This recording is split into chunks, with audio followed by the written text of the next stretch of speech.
Lakshmipur bus terminal এলাকায় অক্ষর store ও জামাল বেকারিতে নির্বাহী অফিসার ও বিজ্ঞ নির্বাহী ম্যাজিস্ট্রেট জনাব জামশেদ আলম রানার নেতৃত্বে বাংলাদেশ নিরাপদ খাদ্য কর্তৃপক্ষ লক্ষ্মীপুর কর্তৃক অভিযান পরিচালনা করা হয়েছে।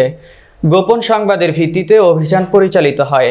এই অভিযানে অক্ষর স্টোরে অনিবন্ধিত অবস্থায় নিম্নমানের ভেজাল শিশু খাদ্য, নকল চাষি ভাই চাউল, বনফুল লাচ্ছি, সেমাই সহ বিপুল ভেজাল খাদ্যদ্রব্য মজুদ সরবরাহ ও বিক্রির অভিযোগ প্রমাণিত হওয়ায় ভ্রাম্যমাণ আদালতের মাধ্যমে প্রতিষ্ঠানের মালিক আকাশ চন্দ্র সাহাকে নিরাপদ খাদ্য আইন 2013 এর 39 ধারায় 1 লক্ষ টাকা জরিমানা এবং জামাল বেকারিতে অস্বাস্থ্যকর পরিবেশে অবহেলায় ভোক্তা অধিদপ্তর সংরক্ষণ আইন 2009 এর 53 ধারায় 10,000 টাকা জরিমানা করেন ডাক্তার সুমধু চক্রবর্তী।